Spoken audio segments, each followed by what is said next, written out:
Good morning, good evening, good afternoon, Internet world. Welcome to Auto Merch Talk. It's a little podcast we put together to talk about automotive stuff. We work for a company named Car Data. We take pictures and videos of cars at dealerships. So if you're looking for a photography service, Car Data is your company. Today, guys, we have a few little updates for you guys. I hope everybody's having a good week. It's the holiday season. And we're going to fill you guys up with some updates. I have here Edwin Gomez with me, and he's going to start it off. So, the latest numbers on this microchip shortage. Still happening. But even as automakers have lost about 40,000 more vehicles to the global microchip shortage, the forecast they say it's getting a little better. A little better, not that much better. I don't see it much. I mean, but a little bit better. We have a bunch of dealers, and we go to these dealers sometimes, and they're really short. And there's no new inventories for real. There's literally no cars on a lot. Yeah. And we see it firsthand because we're out there in the field. So I don't know what's happening. So hopefully 2022 will be a little better. Yeah, maybe it's going through the pipeline, and maybe we'll see it. Right. A couple of months after. But that's a little thing there. Actually, sorry, I'm going to bust in with this microchip thing. So, this actually hurt also the holiday shopping. Because so many things use these microchips. Right, like the PS5. Yeah, the PS5 or anything. I mean, if anybody wants an Alexa or anything, they all use these things. There's a shortage. Wow. Yeah, I heard that. Sorry, guys. I had to throw that in there because if you're Christmas shopping, you're going to know what I mean. It's kind of hard to find stuff out there. You can't find a PS5, I'll tell you that much. Yep. Well, you can. You just got to pay for it. You got to pay for it. You got to pay that $1,000. A lot over. Yeah. All right, moving on. Moving on to Tesla. Tesla delivered 240,000 cars and crossover globally in the third quarter. That's 73% increase from last year. 73% from last year. That's huge. Coming from, they logged a couple of really bad years. People were starting to doubt them, and now. Right. Wow. You think next year they'll be able to do that? Well, yeah, because remember, they have this thing going on with Hertz, so. That's right. With Hertz alone, they got about 50 a year, I believe, right? I think Hertz is ordering 100,000 vehicles for next year. Okay, was it 50-50? I think it was 50-50. Yeah. So, either way, 100,000, that's half of the 216. 50-50 means 50 for Uber drivers and Lyft drivers, and the other 50 just for okay. Hertz. You remember that? Yes, I do remember that. I always get it confused. I'm thinking that it was 50 first and 50. Yeah, it was 50 for the Uber program through Hertz, and then 50 for just Hertz. Yeah. That alone, that's half of their numbers. Their revenue was $13.8 billion and a net income of $1.62 billion. Pretty cool. They did really well. They did really well. And it was all, at least in the U.S., it was mostly with the Model Y. Right. And the Model 3. They're doing really good, Tesla. Tesla's on track to produce about 900,000 vehicles this year from its plants in California and Shanghai. And next year, they're expected to begin production at new factories in Berlin and Austin, Texas. Yeah, that should be big. That's going to be big. They actually want to grow at a 50% annual growth rate. That's a lot. 50%? 50%. Wow. So every year they want to grow 50%. Then again, they went up 73% in 1 year. So if they keep doing what they're doing. That's true. 50% actually sounds low. They also crossed the $1 trillion in the market value in late October. I've read that. $1 trillion in market value. He had people congratulating him on Twitter and stuff. Big names from Ford and different companies. That's pretty cool. Because it's very. They didn't think Elon Musk could shade the industry. He did. That is huge. Yeah, see, there you go. In late October, Hertz ordered 100,000 Tesla vehicles for their rental fleet. Starting with the Model 3, yeah. So, that alone gives them a huge jump. Right. Huge jump. Well, they're the only electric vehicle company that can Mass produce, yes. Right now, yeah. So that's why a lot of people are using Elon Musk to speak at their things and stuff like that. Because Right now, yeah, he's the only one. He's got to take advantage of him being the main player. Right. Because once everybody else starts coming out with these vehicles, right, we're not gonna have to think Tesla that much. No, anymore. there's going to be options for us to choose from, and there's gonna be different body styles. Right. There's gonna be different things. I mean, that's gonna be exciting to see. I'm excited to see it too. Tesla's rollout this year of incomplete full self-driving software has been something of a fail for them. It's not working as planned. No, it's not. I didn't know this. I honestly thought, sorry if I sound kind of dumb, guys, but I thought all the Teslas drove themselves. No, it's an option. I didn't know it was an add-on. It's a $10,000 add-on to be able to have that software. Right. I didn't know that. I thought it was. They give you options. You can buy it completely blank, or you can buy it with all these different features and options, which is really nice. I mean, that's scary because last month in November they were recalling about 12,000 cars. Wow, software. That's a lot of Teslas. That is a lot of Teslas. 12,000 were being recalled because of that. What was the recall on for self-driving? For the self-driving, and they were complaining of like phantom braking. You would be driving and the car would either slow itself down or start to brake or brake, and then you look around and there was nothing around. So that's like the phantom braking, and I mean there were other issues there, but the phantom braking was one of the major issues. Okay.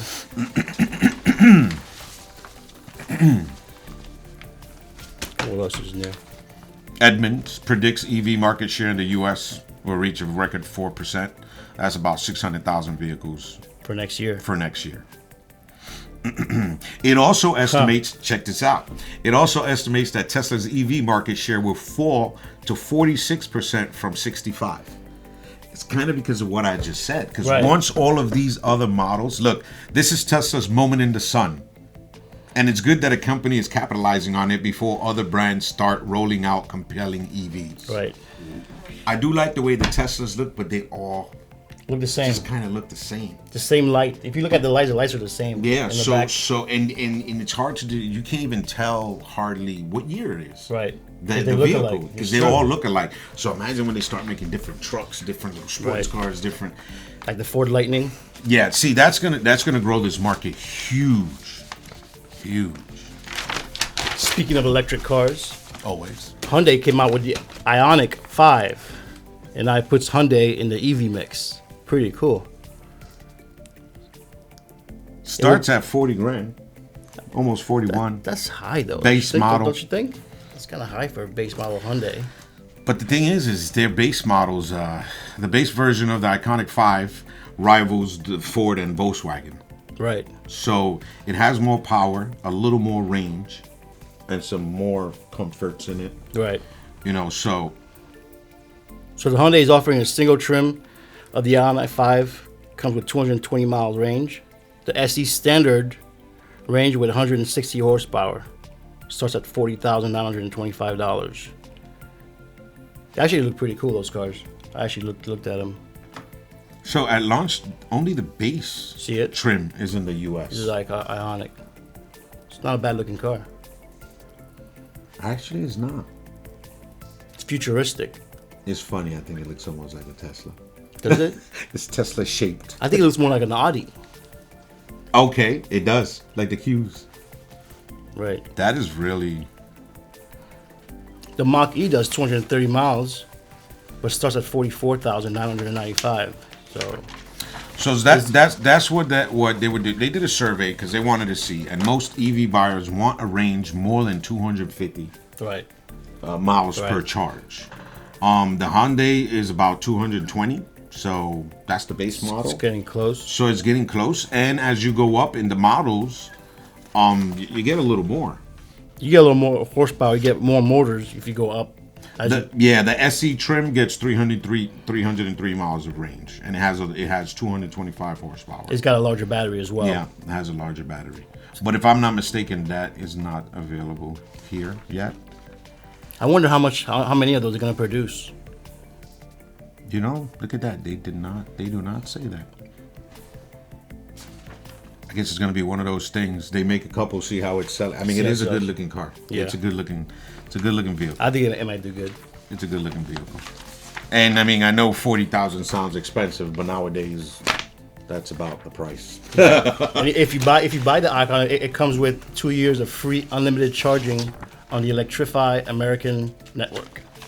What is that? Is that That's just probably another... a company that has their charging booths or stations across the country. Oh, that is pretty cool. 2 years. 2 years of free unlimited charging. That's pretty cool. That is. Because when we were talking in the other podcast, let's say to fill up something with a 250 mile range was what, like $20? $20. $20? Yeah, $25? 15 to $20. 15 to $20. I mean, it doesn't sound like much, but But let's say you do that every week, that does add up. So. It does add up quick. But the pricing, we will talk about the pricing, the 40, starting at 40, it's kind of expensive. But you compare it to the Model Y, the Tesla Model Y starts at 60,000. So, and it offers 330 miles in the Tesla. That's why you see Wow. that they're predicting or they're forecasting that it's going to drop. Tesla is going to have to drop. Right. Because even though there's maybe, I mean, if I can pay $20,000 less and I'm only getting about 100 miles less, Right. A fill, Right. I think that's worth it for me. Yeah, I hear you. Yeah, it's going to be kind of give and take with that. Okay. In other news, there's some pretty cool stuff I came across, guys. It's the cool ideas of 2021, and there were a few that I thought were pretty cool that I could share with you guys. Number one would be green steel for the war on CO2. So Volvo intends on commercializing a new steel making technology that promises to eliminate a major pollutant from its traditional list of ingredients: cooking coal. Cooking coal, yeah, coal. Coal. Sorry. Cooking coal. Yeah. I just repeated what you said. Right. Cooking coal. Cooking coal. That is a big. Yeah. That is a huge carbon footprint. That's one of them. A little less wear and tear on the assembly line. I like that one too. General Motors is embracing a factory tool that bears a tiny similarity to RoboCop. Sorry, guys. I was reading this and I just got thrown off by the RoboCop thing. So GM has been experimenting for months with exoskeletons, which are mechanical wearables, kind of like a suit that you put on, I guess. Right. To help you move your arms and your legs to make you less fatigued. Crazy. It's going to transfer upper body strain across the hips. It must make the work more fun, though, if you think about it. You're wearing a suit that's robotic. Imagine that. And you're moving all around. So lifting these big tools. I have an issue with my knees. And at home, I have this brace that kind of does that. It takes away the pressure. Right. From when I'm sitting and standing, and it makes a huge difference. Imagine an exoskeleton. Right. One worker said that prior to using the exoskeleton, he was too tired after work to go home and do anything. Since they've been using the exoskeleton, he says he's able to do chores and stuff because it literally he's not using that. He's not using that much energy throughout the day. That's awesome. That is an awesome idea. Again, guys, these are just some 21 innovations that we came up with that we thought it would be. There's another one. The Tesla steering wheel knows your direction. That's another pretty cool thing right here. It's It knows which way the driver wants to go. On the steering wheel, there will be incorporated a force touch button to activate turn signals, high beams, the horn, autopilot, windshield wipers, and voice command. So you won't have any of these little switches that you're used to. Oh, so everything's going to be on the steering wheel.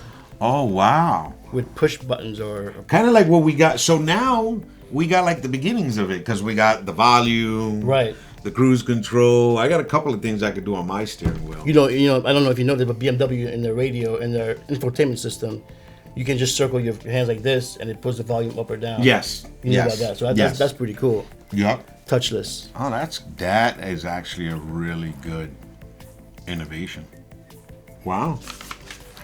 So get this, if the car is parked in front of a garage, once you get in the car, it will know that there's a garage in front of you to put the car in reverse for you automatically.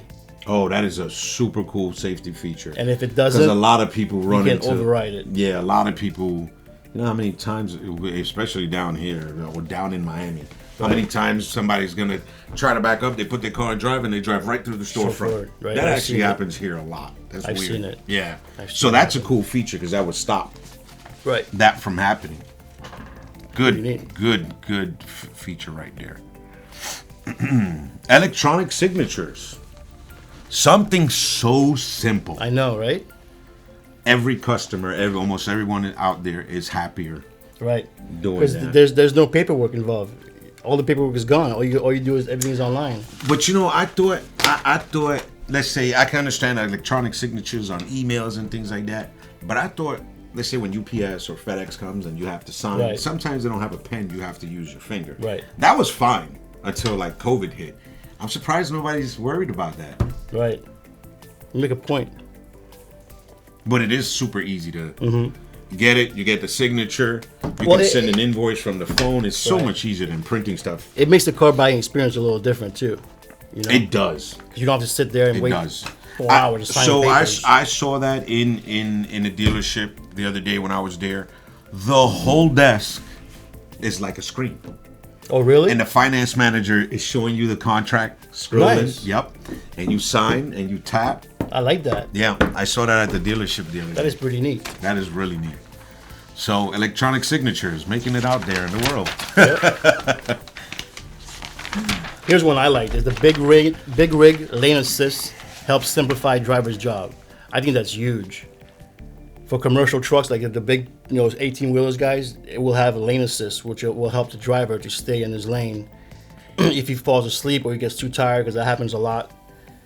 And I think it's a pretty cool safety feature to add to these trucks. It is. They're saying that this would actually make this job more appealing to people. Be safer. Yeah, because that job definitely beats you up. I've always wondered why, because I used to drive tractor trailers. I've always wondered why we didn't have a camera in the back of the trailer. You know what I mean? Yep. So when you're backing up, So when you're backing up, instead of having to... because you have no eyes once you're backing up. You do not. You're just really guessing. Yeah, and you're hoping that somebody's not Not behind behind you. you. Yep. So- I remember those days. That's is a good pretty- one. And that's huge, because let's say if... we all seen what happened in Colorado where that guy Lost his brakes. lost his brakes. I mean, imagine if he had something like this. Right. I mean, then again, we don't know, because if he lost his brakes. Yes, this- that's something totally different, right? This would have not even helped. No. It would have kept him Wow. on his lane, actually. It would have made it worse because it would have kept him on his lane. And you won't run to these cars. Oh, wow. You haven't, so. So there's two sides of this thing. Right. We just found the flaw, guys. Oh, man. What else we got? We're skipping a lot of these things because Yeah, 'cause I'm just giving you guys the fingerprints. good ones. Fingerprint says it all for Mercedes-Benz. What is that all about? So now, when you're driving, you can purchase stuff using your fingerprint, so you don't have to take your eyes off the road. So if you see something you like, or a song you want to buy, or you want to buy something off the infotainment system, all you got to do is use your fingerprint. And they actually partnered with Visa for this. Right. So that's huge. That is huge, because Visa, obviously, one of the biggest ones. Wow, that would allow a driver to make purchases without needing the voice commands or pins. I don't think I've ever bought anything while I've been driving. Yeah, me neither. That sounds kind of weird. I was thinking the same thing, but I thought it was pretty cool. I mean, the only thing I could think of is you driving, you hear a song. Hey, purchase that song, Yeah. something like that. Right. But I don't ever remember. And I'll be on some serious traffic that I could actually shop Right. if I wanted to. But I've never done that in the car. But for those of you that do it, a fingerprint is gonna help you out. Right. Another interesting one is dealerships are putting a solution for mom and baby privacy. So they're installing little rooms for the mothers to go in there and breastfeed or pump their milk. So a lot of dealers. So this one dealership did that in all 8 dealerships that they have. So That's I thought pretty that cool. was pretty cool. And the room is a 4 feet by 8 foot room. It has seating, a fold down table, an electric outlet, and a locking door. That way Right, you don't for got to worry about privacy. people coming in. That's nice to care for the customers when they come and service their cars. That is very important nowadays. Yeah. A lot of mommies and babies out there. Sitting in that service area for some Right. hours at a time. Right. Good thing. Good thing. Again, electrics. More electric. More EVs. But this is the fun part. Yeah, I like this one. They're working into putting the sport back into EVs. What does that mean? drifting. Drift That's mode. right, guys. We said drifting.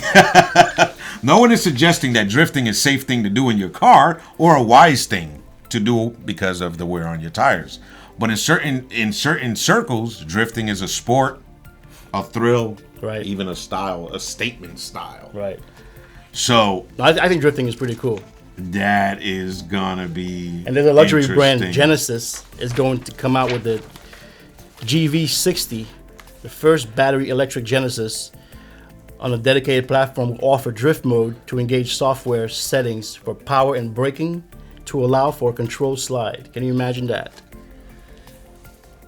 Is that gonna be like cheating though? Well, kind of, I guess, because You get it? full control. Because if you're drifting in a regular car, you're making it. You're controlling it. Right. But in this, I guess whatever you slip up, the computer picks up. That's scary. Soon you're gonna Look at just that. say, "Hey, car, drift." Right. That's the GV60. Look at it.